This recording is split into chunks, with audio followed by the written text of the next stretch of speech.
আজি চৰাইদেউ জিলাৰ ভাৰতীয় জনতা পাৰ্টিৰ কাৰণে অতি আনন্দৰ দিন, গৌৰৱৰ দিন, ঐতিহাসিক দিন। আজি জিলা কাৰ্যনিৰ্বাহক সভাত ৰাজ্যিক সভাপতি দিলীপ শইকীয়া ডাঙৰীয়া নিজে উপস্থিত থাকি দলীয় কাৰ্যকৰ্তাসকলক মাৰ্গদৰ্শন দিয়ে। দলৰ সম্পৰ্কে ধ্যান ধাৰণা আৰু আগন্তুক দিনবিলাকত কেনেকৈ দলীয় কাৰ্যক্ৰম কৰিব লাগিব, ৰাইজৰ কাম কেনেকৈ কৰিব লাগিব, দলটোৰ ৰাইজৰ সেৱা যে অন্তোদয় আমাৰ লক্ষ্য, চৰকাৰৰ কাম কাজবিলাক কেনেকৈ জনসাধাৰণৰ শেষৰজন ব্যক্তিলৈ লৈ যাব লাগিব, এই গোটেই কথাখিনি ভালধৰণে বক্তব্য ৰাখিছে। আৰু আমাৰ দলৰ কাৰ্যকৰ্তাসকল যথেষ্ট উৎসাহিত হৈছে। মণ্ডল সমিতিৰ আৰু ইয়াত নতুনকৈ জয়ী হোৱা কাউন্সিলাৰ হওক, জিলা পৰিষদে হওক বা যিখন দলীয় কাৰ্যকৰ্তা দলৰ দায়িত্বত থকা, মই ভাবোঁ যে এইখন সভাই আমাৰ দলটোক অতি শক্তিশালীভাৱে আগন্তুক দিনত লৈ যাব। আৰু আমি ৰাইজক সেৱা কৰিবৰ কাৰণে এই দলটোৰ সক্ষম হ'ব। আৰু আজি যিহেতু তেখেতে যোৱাকালি আহি আমাৰ ইয়াত এটা যি যুৱ মৰ্চাৰ এটা ৰেলীৰ যোগেদি আজি পটামৰাৰ পৰা লৈ আহিছে এই দুজনী পাঁচালীলৈকে। আৰু তেখেতে আমাৰ আটাই সময়ৰ যি পৰম্পৰা ঐতিহাসিক বানফি পূজাটো অংশগ্ৰহণ কৰিছে, পণ্ডিতসকলে আশীৰ্বাদ দিছে যাতে দেশ জাতিৰ কাৰণে কাম কৰিবৰ কাৰণে। কনকলতাৰ প্ৰতিমূৰ্তিত মাল্যবান কৰিছে আৰু দলীয় কাৰ্যকৰ্তা আৰু ৰাইজক সম্বোধনো কৰিছে। তাৰপিছত এখন জিলা কাৰ্যনিৰ্বাহকত অংশগ্ৰহণ কৰিছে। আমিও উৎসাহিত হৈছোঁ, ভাল লাগিছে। আৰু আজি দলটোৰ যিহেতু প্ৰথমে দল, তাৰপিছত দেশ, প্ৰথমে দেশ, দ্বিতীয়তে দল, তৃতীয়তে ব্যক্তি, এই ধাৰণাৰে কাম কৰিব লাগিব। প্ৰথম দেশ, আমি দেশখন ৰাখিব লাগিব। আৰু প্ৰধানমন্ত্ৰী নৰেন্দ্ৰ মোদী ডাঙৰীয়াৰ নেতৃত্বত আজি বিশ্বত ভাৰতবৰ্ষক প্ৰতিষ্ঠা হ'বলৈ সক্ষম হৈছে।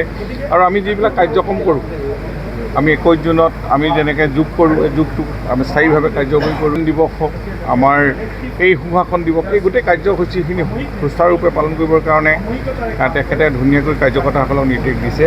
আৰু এনেও আমাৰ জিলাখন সাংগঠনিকভাৱে ভাল। আৰু যোৱা পঞ্চায়ত নিৰ্বাচনে তাৰ প্ৰমাণ।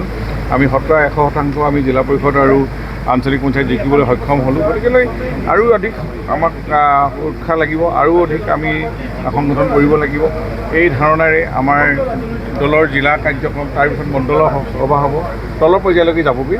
গতিকে আজি সভাখনে আমাৰ দলটোক যথেষ্ট শক্তিশালী কৰিব বুলি আশা ৰাখিছোঁ। আৰু দলীয় কাৰ্যকৰ্তাসকলক যথেষ্ট উৎসাহিত কৰিছে। আজি চৰাইদেউ জিলাৰ ভাৰতীয় জনতা পাৰ্টিৰ কাৰণে অতি আনন্দৰ দিন, গৌৰৱৰ দিন, ঐতিহাসিক দিন। আজি জিলা কাৰ্যনিৰ্বাহক সভাত ৰাজ্যিক সভাপতি দিলীপ শইকীয়া ডাঙৰীয়া নিজে উপস্থিত থাকি দলীয় কাৰ্যকৰ্তাসকলক মাৰ্গদৰ্শন দিয়ে। দলৰ সম্পৰ্কে ধ্যান ধাৰণা আৰু আগন্তুক দিনবিলাকত কেনেকৈ দলীয় কাৰ্যক্ৰম কৰিব লাগিব, ৰাইজৰ কাম কেনেকৈ কৰিব লাগিব, দলটোৰ ৰাইজৰ সেৱা যে অন্তোদয় আমাৰ লক্ষ্য, চৰকাৰৰ কাম কাজবিলাক কেনেকৈ জনসাধাৰণৰ শেষৰজন ব্যক্তিলৈ লৈ যাব লাগিব, এই গোটেই কথাখিনি ভালধৰণে বক্তব্য ৰাখিছে। আৰু আমাৰ দলৰ কাৰ্যকৰ্তাসকল যথেষ্ট উৎসাহিত হৈছে। মণ্ডল সমিতিৰ আৰু ইয়াত নতুনকৈ জয়ী হোৱা কাউন্সিলাৰ হওক, জিলা পৰিষদে হওক বা যিখন দলীয় কাৰ্যকৰ্তা দলৰ দায়িত্বত থকা, মই ভাবোঁ যে এইখন সভাই আমাৰ দলটোক অতি শক্তিশালীভাৱে আগন্তুক দিনত লৈ যাব। আৰু আমি ৰাইজক সেৱা কৰিবৰ কাৰণে এই দলটোৰ সক্ষম হ'ব। আৰু আজি যিহেতু তেখেতে যোৱাকালি আহি আমাৰ ইয়াত এটা যি যুৱ মৰ্চাৰ এটা ৰেলীৰ যোগেদি আজি পটামৰাৰ পৰা লৈ আহিছে এই দুজনী পাঁচালীলৈকে। আৰু তেখেতে আমাৰ আটাই সময়ৰ যি পৰম্পৰা ঐতিহাসিক বানফি পূজাটো অংশগ্ৰহণ কৰিছে, পণ্ডিতসকলে আশীৰ্বাদ দিছে যাতে দেশ জাতিৰ কাৰণে কাম কৰিবৰ কাৰণে।